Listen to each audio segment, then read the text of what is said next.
Hello everyone, you're in the office with Joseph Skoda, G.I. Joe Skoda.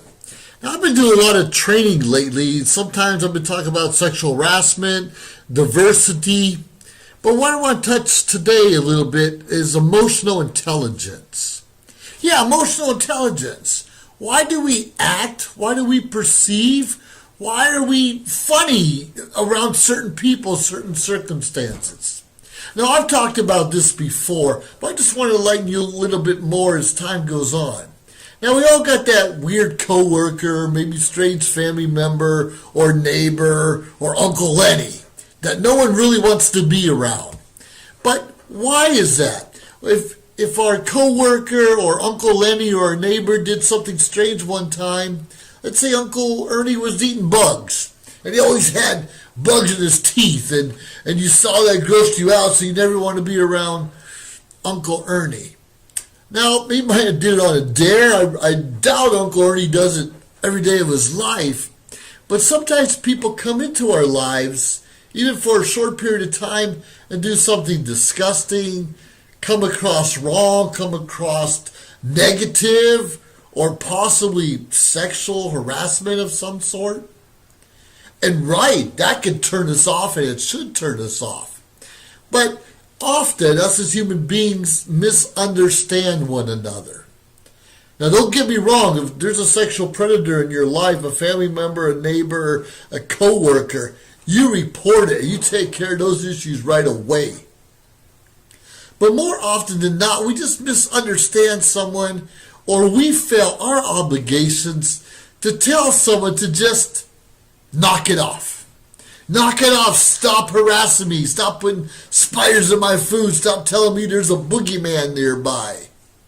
Or that you're eating bugs and you want to share a meal with me. It's our job to let other people know when we're disgusted by them, when we're put off by them, or we're just plain tired of the negativity they bring in our lives. Now, I have a friend of mine who has two daughters who had heart transplants when they were kids.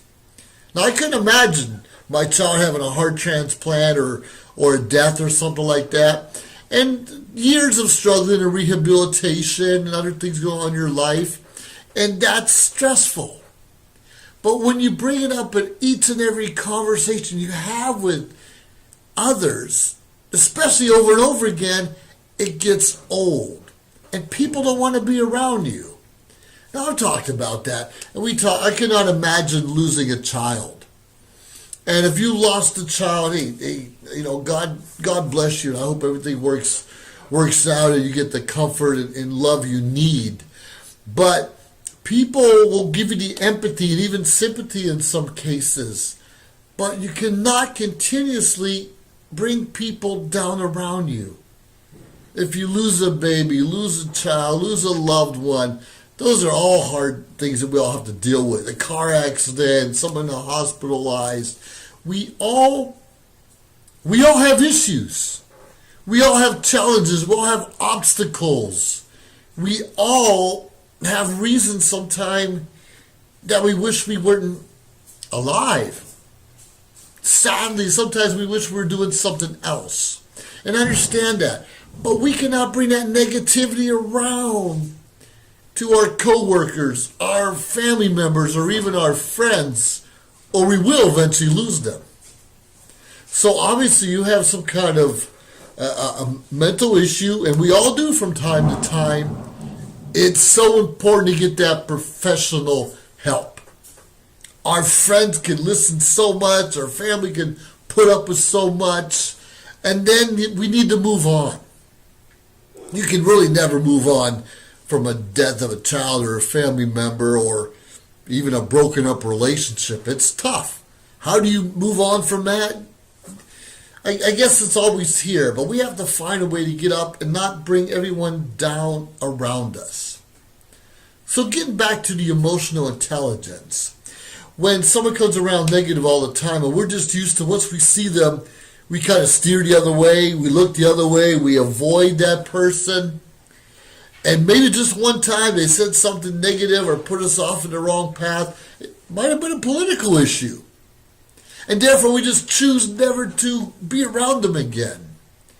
But we act, we have a tense in our heart, in our chest, when we're around certain kinds of people, and it causes us stress.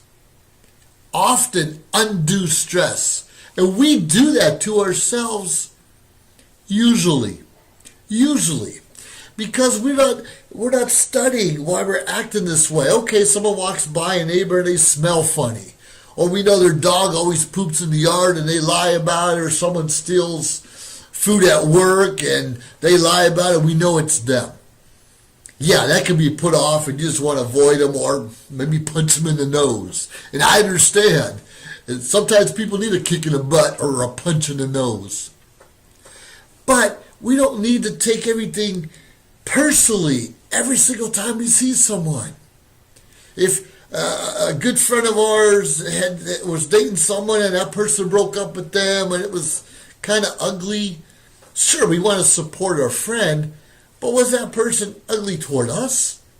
Did they demean us? Did they show us disrespect? Well, maybe if they broke up with our friend, it could be disrespectful, but we never know two sides of the story. And if it's your friend, we all have biases to support our friend, regardless of even if they're a knucklehead. It is who we are. And believe it or not, we're all knuckleheads from time to time. And we always want to point the finger and look over here and blame the rest of the world, when often we're the ones at fault. We're the ones screwed up, and yet we want to blame the world. Why do we do that? And when we continuously blame the world for all the problems and struggles we have in our own lives, it causes us stress. It causes us pressure. It causes us distrust. Distrust, that's a word, distrust for others around us. Please stop it. Okay, someone did this wrong. Someone does this wrong all the time. But if we don't let them know, hey, I'm tired of you swearing all the time at work. Or I'm tired of you demeaning the kids over here. Or please stop smoking around me and especially my children. It's our obligation to tell people when they're setting us off wrong. Because quite frankly, we're going to blame and make excuses. Well, I didn't know the smoke bothered you. I didn't know throwing rocks at cars bothered you. I didn't know if I'm eating all this junk food around you and you're in a diet bothered you. We're going to point fingers, we're going to blame. So the first time someone bothers you, bugs you, comes across the wrong way, you can walk away, avoid them, and say, well, it's just a one-time issue. And that's probably the best thing. But if it goes on and on and on, hey, you and I need to step up our game and say, yo, man, chill, take a chill pill and stop grossing us out. Because quite frankly, you're going to be out of the circle. We don't want to be around you, and stop it. Now, sure, we all have our egos and say, well, you won't be around me, that's your problem. I have a right to be here too, blah, blah, blah. I have rights like every... Stop being an idiot. Get out there and do what's right. Respect one another. If someone doesn't want you smoking around them, respect that. I hate smoke around me. Don't get me wrong, I love a good smell of a cigar from time to time, or even a pipe. I don't smoke. I don't want it around me. I do not want it around my children. Smoke all you want to on the other side of the yard or on the back of the building and do those kind of things. But don't be stupid just because you think it's your right and everyone should accept you. Stop being stupid and hurting other people's health because your pride is bigger than everyone else around you. We have this emotional intelligence, and sometimes we can't step away from those things that bug us.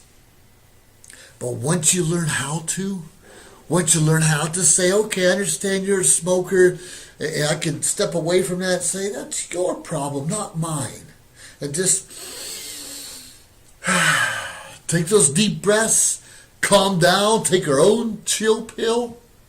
We'll be in a much better, happier, safer place. We can be more productive and more loving, regardless of the Uncle Ernies, regardless of those co-workers that eat bugs, regardless of those doubters, those negative people in our life. Because quite frankly, you and I have to step above that. We can't blame people around us because our lives aren't perfect. We cannot point the finger at the government because we don't make enough money. We cannot continuously blame one another for the stupidity and the decisions that we make. Sure, maybe a lot of our friends are going broke and spending money gambling or buying lottery tickets left and right or going to the bars and spending all that money. You and I don't have to do that. Sure, it's great to go out from time to time or go to a bar, visit this and go there. But if your finances are not in order first, hey, that's up to you, big dog. That's up to you. You take care of your own finances, your own mess at home first, and step away emotionally. Don't be emotional and have this connection to your TV set or your stereo, your car. Those are things. Make that emotional contact in your relationships and serve one another, protect each other, and more importantly, compliment everyone around you. Because you and I both know we're a product of the 5 closest people to us. We're a product of those 5 closest people monetarily, usually educational-wise, mentality-wise. So choose wisely, my friend. Choose wisely, my friend, and step away. Become more emotionally intelligent. And that's my word of the day. Become more emotionally intelligent. This has been Joseph Skoda. I look forward to sharing more ideas with you in the future. Please share, please like, and please tell social media shows that you're watching them. We'll talk to you later. But be emotionally intelligent in an intelligent way. Adios.